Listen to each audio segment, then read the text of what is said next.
안녕하세요. 저는 일산에서 혼자 살고 있는 60대 중반의 남성입니다. 전처와 이혼을 하고 아이들과도 연락을 끊은 채 살고 있었습니다. 사람들과도 교류 없이 지내며 고독사를 기다리고 있었어요. 아무도 없는 집에 들어오면 그 적막함에 숨이 막히더군요. 그러던 어느 날 도시락 하나가 제 집 앞에 놓여져 있는 겁니다. 처음에는 배달이 잘못 온 건가 싶었습니다. 그런데 그 다음 날도, 그 다음 날도, 그 다음 날도 도시락이 배달되었습니다. 제가 살고 있는 곳은 다세대 주택 3층 구석방, 총각대부터 살고 있는 집이었습니다. 옆집은 공실이었고요.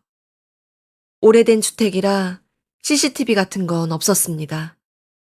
도시락을 열어보니 온통 제가 좋아하는 것들이었습니다.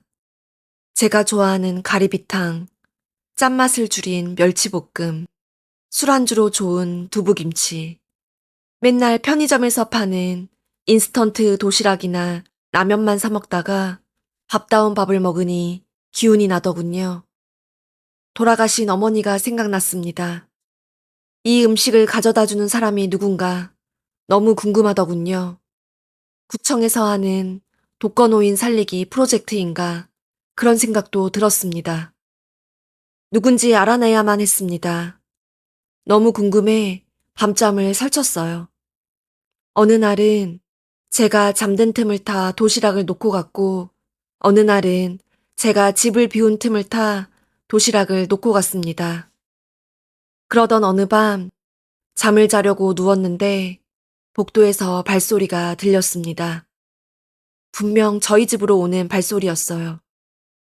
빠르게 옷을 입고 나갔습니다. 빨강색 외투를 입은 사람이 복도를 빠져나가는 게 보였습니다. 그 순간 심장이 빠르게 뛰더군요. 빨간색 외투. 그건 20년 전 사라졌던 선아가 즐겨 입던 옷이었습니다. 전처와 이혼을 하고 방황을 했을 때 선아를 만났습니다. 분식집 주인 선아는 혼자 사는 제가 안쓰러운지 계란 후라이 하나라도 더 주었습니다. 저는 그 당시 외로웠고 선아는 예뻤습니다. 일을 마치고 선아의 분식집에 가는 발걸음은 이루 말할 수 없이 가볍더군요. 선아는 요리도 잘했습니다. 라면, 떡볶이, 튀김, 김밥, 만두, 이런 건 기본이었고, 부대찌개, 된장찌개, 제육볶음, 칼국수, 못하는 게 없었습니다. 시킨 음식을 먹으며 선아와 이런저런 이야기를 나눴습니다. 우리는 말도 잘 통했어요. 저는 알 수 있었습니다. 선아도 저를 좋아한다는 것을요. 선아도 몇 년 전 이혼을 했다고 하더군요. 그러던 어느 날 금은방에서 금반지를 하나 사서 선아의 분식집으로 갔습니다. 선아와 함께 가게 정리를 마치고 선아에게 금반지를 내밀며 말했어요. 선아, 자꾸 선아가 떠올라. 나 회사 다니면서 선아 먹여 살릴 정도는 되니까 우리 같이 살자. 선아는 눈물을 글썽였습니다. 정수 씨, 나도 정수 씨 좋아해요. 많이 좋아해. 밤마다 생각나고 낮에도 보고 싶어. 전차와 이혼 후 죽었던 제 심장이 뛰기 시작했습니다. 저는 선아를 안았어요. 선아는 제 품에 쏙 들어오더군요. 그런데 선아가 말했습니다. 그런데 정수 씨, 저는 이제 남자가 무서워요. 결혼이 무서워. 선아, 내가 잘해줄게. 나 못난 남자였지만 이제 철 들었어. 이혼하고 나 새 사람 됐어. 미안해요, 정수 씨. 나는 누굴 사랑할 준비가 안 됐어요. 선아는 제품에서 떨어져 나갔습니다. 그날 이후에도 선아에게 계속 구애를 했으나 선아는 부담스러웠는지 어느 날 분식집을 가보니 폐업이 되어 있더군요. 빨간 외투, 선화가 분명했습니다. 저는 선화를 찾아야만 했습니다. 어쩌면 제 인생이 고독사로 끝나지 않을지도 모르겠습니다. 60대 중반의 나이에도 설레더군요. 오랜만에 새치를 염색하고 면도를 하고 아무도 안 보는 집을 치우고 공원에 가 운동을 했습니다. 다시 태어난 것 같더군요. 삶에 활기가 넘쳤습니다. 선아가 배달해주는 도시락은 어찌나 맛있고 영양도 풍부하던지 힘이 절로 났습니다. 수소문에서 선아를 찾으려고 했으나 선아의 행방을 아는 사람은 없었습니다. 그 사이 도시락 배달은 중단이 되었습니다. 매일 오던 도시락이 오지 않자 그 실망감은 이루 말할 수 없었습니다. 선아가 이제 다른 마음을 먹은 건가? 몰래 내 모습을 보고 실망을 했나? 젊었을 때 나도 멋졌었는데. 저는 다시 폐인이 돼버렸습니다. 삶의 기쁨도 사라져 버리더군요. 면도도 하지 않았고 집도 금세 더러워졌습니다. 공원에 가서 운동은커녕 일을 마친 후에는 집에서 나가지도 않았습니다. 다시 편의점에서 사온 인스턴트 음식으로 끼니를 때웠습니다. 그렇게 한 달이 지났을까요? 다시 도시락이 배달되었습니다. 눈물이 날 지경이었어요. 도시락을 열어보니 제가 좋아하는 총각김치가 있었습니다. 선아를 만나면 얼싸 안아줘야겠다. 그 생각뿐이었어요.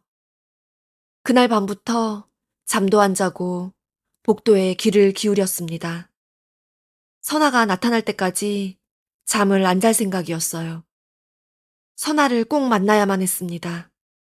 이튿날 새벽 복도에서 발소리가 들렸습니다. 옷도 미리 입고 있었기에 그대로 문을 열고 튀어갔습니다. 그런데 빨간 외투를 입은 여자는 선아가 아니었습니다. 전처였습니다. 네가 왜 여기 있어? 전처가 저를 바라봤습니다.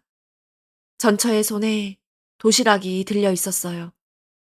여보, 당신 아침 못 먹으면 일 못 하잖아요. 든든히 먹고 회사 가야죠.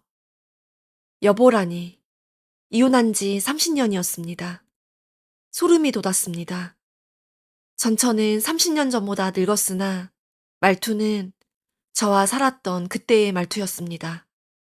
여보, 반찬이 좀 부실해서 오늘은 고기 좀 싸왔어요. 그제야 알았습니다. 전처는 치매에 걸린 게 틀림없었습니다. 우리 이혼했잖아. 그것도 30년 전에. 전처는 제 말에 잠시 멍하니 저를 바라보더군요. 당신 나 때문에 화났어요?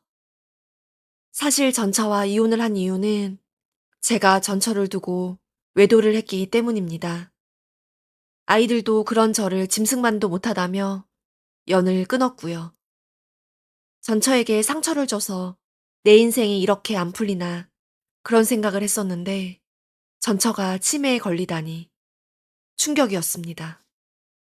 여보, 미안해요. 내가 다 잘못했어. 당신이 뭘 잘못했어? 당신 잘못한 거 없어. 눈물이 나더군요. 여보, 나 당신 너무 좋아하는 것 같아. 옆집 수혁이 엄마가 나보고 신랑한테 미쳤대요. 아직도 신랑을 그렇게 좋아하냐고 놀려요. 전처는 예전 신혼 때의 그 싱그러운 표정을 짓더군요. 내가 그렇게 좋았어? 눌러놨던 죄책감이 솟구쳤습니다. 전처와 아이들을 생각하지 않으려고 애쓴 세월이었습니다.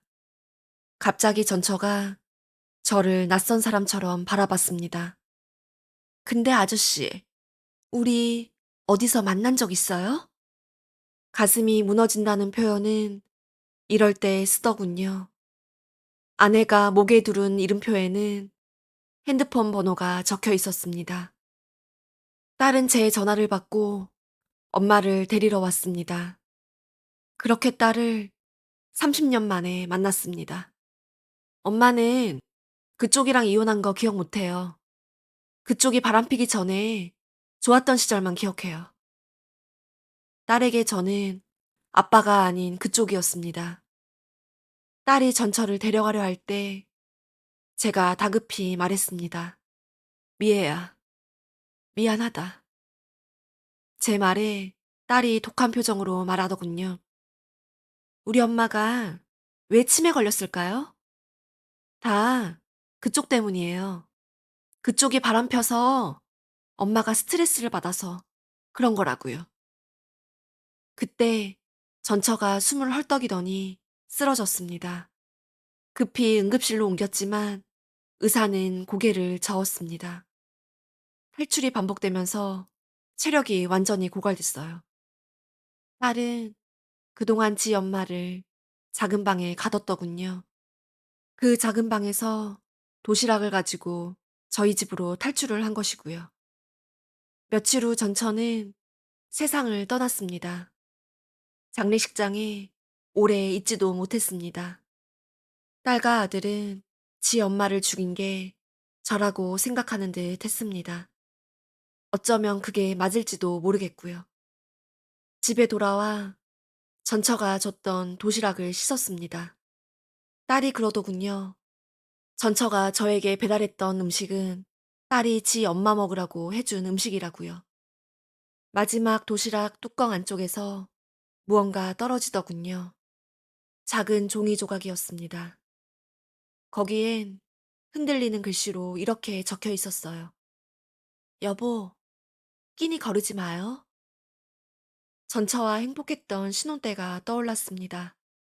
분명 저도 전처도 행복한 때가 있었는데 어쩌다 일이 돼버린 걸까요? 아내의 삐뚤빼뚤한 글씨를 보고 한참을 울었습니다. 그 밤 내내 저는 울었습니다.